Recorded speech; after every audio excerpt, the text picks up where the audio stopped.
오늘은 성령 강림 후 20번째 주일입니다. 거룩하고 복된 주님의 날에 아버지의 집에 나오신 여러분, 또 각 가정에서 영상으로 예배하시는 여러분을 주님의 이름으로 사랑하고 환영합니다. 사랑합니다. 존중합니다. 존중합니다. 사랑합니다. 여러분들에게 10월의 기도를 함께 해주시기를 부탁을 드립니다. 하루하루 우리가 매일 이 기도의 제목을 가지고 기도하며 이 기도의 제목을 이루어 나가는 우리 모두가 되기를 주님의 이름으로 간절히 부탁을 드립니다. 선교 후원입니다. 여선교회 후원으로 공주 소망의 집에 선교비 1000불을 송금하였습니다. 그리고 2020년 지역 나눔 사역을 위해 이종두 장로님께서 3000불을 후원해 주셨습니다. 이것이 씨앗이 되어서 아름다운 열매를 맺을 수 있도록 또한 후원에 감사를 드리고 선교 사역을 위해서 동참과 기도를 부탁을 드리겠습니다. 영상 예배를 드리시면서 준비하신 헌금은 개인 체크로 교회 사무실로 보내주시기를 부탁을 드립니다. 그리고 교회로 체크를 보내주신 분들은 주보를 꼭 확인하셔서 내가 보낸 헌금이 잘 도착했는지를 확인해 주시기를 부탁을 드리고, 명단에서 누락되신 분들은 저에게 연락을 주셔서 꼭 확인해 주시기를 다시 한번 부탁을 드립니다. 우리가 예배하며 하나님을 찾고 신령과 진정으로 예배할 때에 하나님께서 주시는 은혜와 성령의 충만함이 이 자리와 우리 모두에게 있게 되는 줄을 믿습니다. 아멘. 우리 다 같이 자리에서 일어나셔서 찬송가 298장 함께 찬송합니다.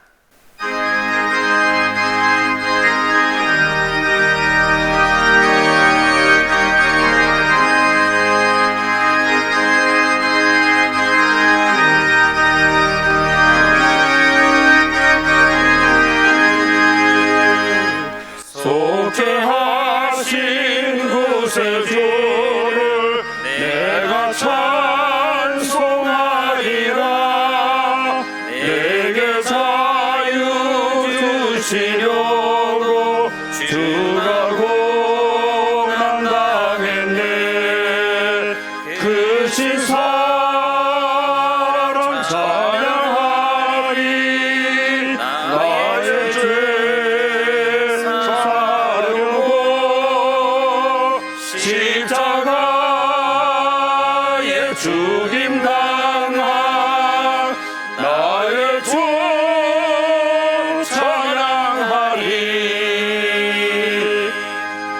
내가 구원받은 증거 기뻐 전파하리라. 내 죄 모두 담당하신 주의 사랑 크셔라.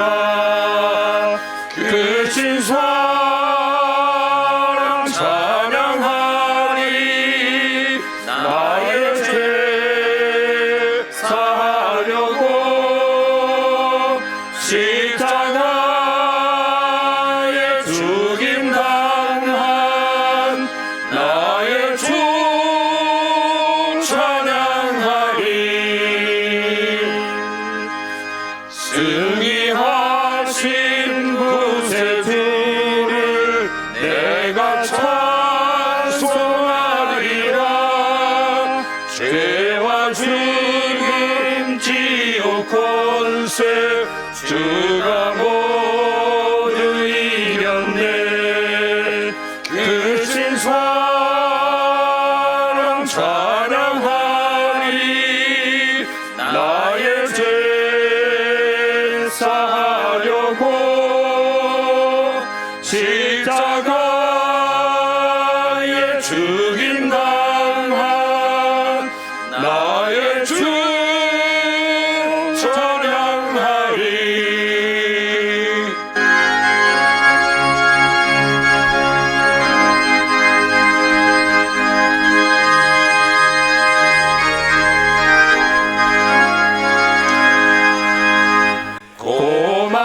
고마우신 구세주를 내가 찬송하리라.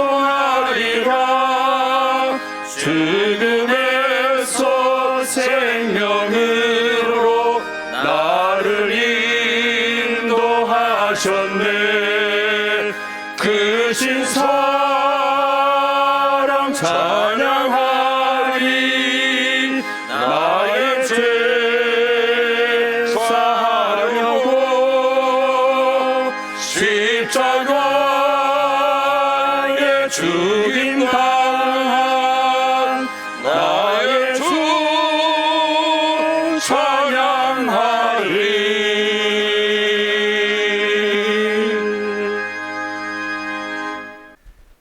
주님께서 다스리시니 무백성아 떨어라. 주님께서 그를 위에 앉으시니 온 땅아 흔들려라. 시온에 계시는 주님은 위대하시다. 만백성 위에 우뚝 솟은 분이시다. 만백성아 크고 두려운 주님의 이름을 찬양하여라. 주님은 거룩하시다.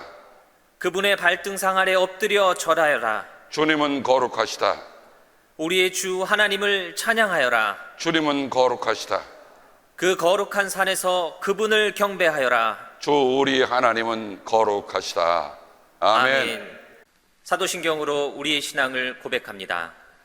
전능하사 천지를 만드신 하나님 아버지를 내가 믿사오며 그 외아들 우리 주 예수 그리스도를 믿사오니 이는 성령으로 잉태하사 동정녀 마리아에게 나시고 본디오 빌라도에게 고난을 받으사 십자가에 못 박혀 죽으시고 장사한 지 사흘 만에 죽은 자 가운데서 다시 살아나시며 하늘에 오르사 전능하신 하나님 우편에 앉아 계시다가 저리로서 산자와 죽은 자를 심판하러 오시리라. 성령을 믿사오며 거룩한 공예와 성도가 서로 교통하는 것과 죄를 사하여 주시는 것과 몸이 다시 사는 것과 영원히 사는 것을 믿사옵나이다.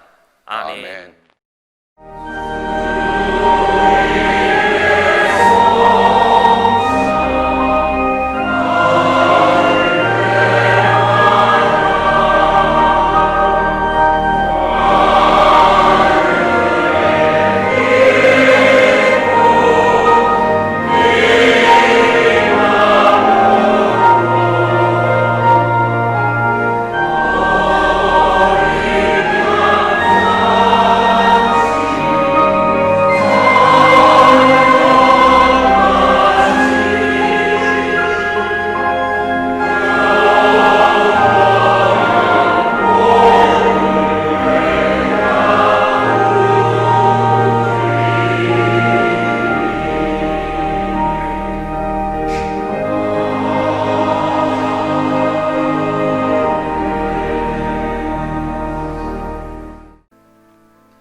사랑의 주님,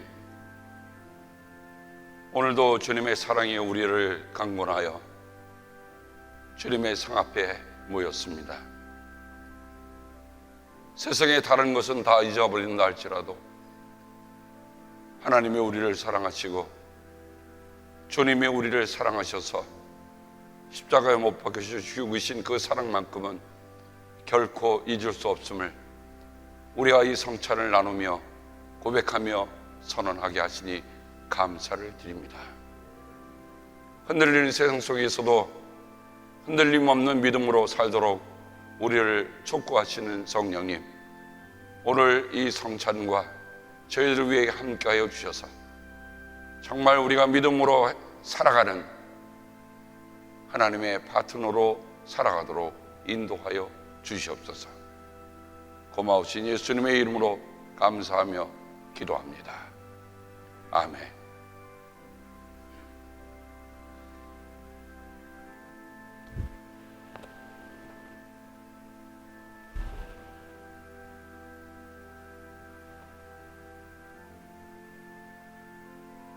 우리는 이 성찬을 나눔으로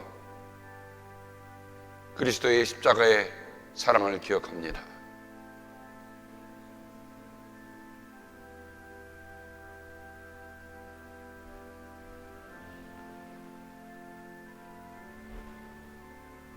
우리는 이 성찬을 나눔으로 주님의 용서를 기억합니다.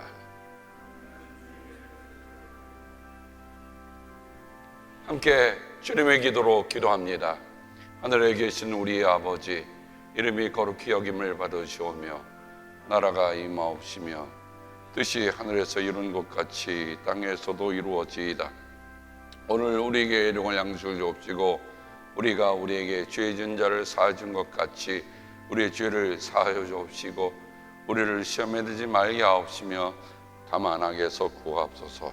나라와 권세와 영광이 아버지께 영원히 있사옵나이다. 아멘.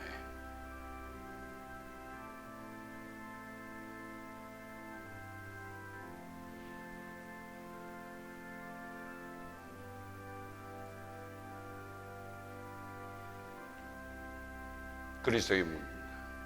나는 주님을 기억합니다.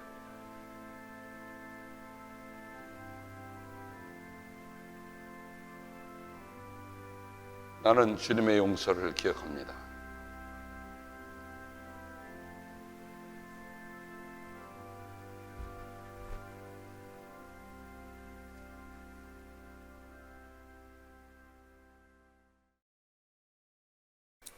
할렐루야.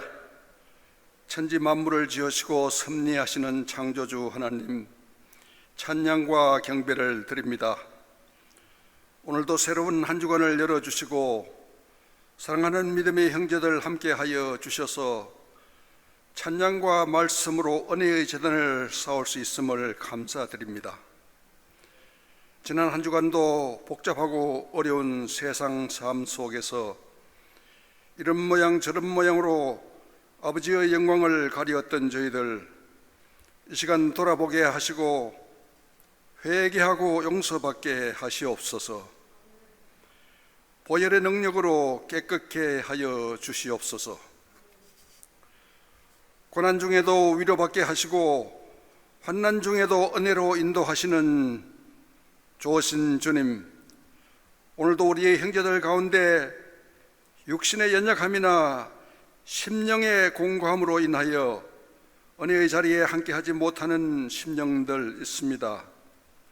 아버지, 형제의 아픔이 우리의 아픔이고 그들의 공고함이 우리의 기도입니다. 불쌍히 여겨주시고 친히 안수하여 주시옵소서.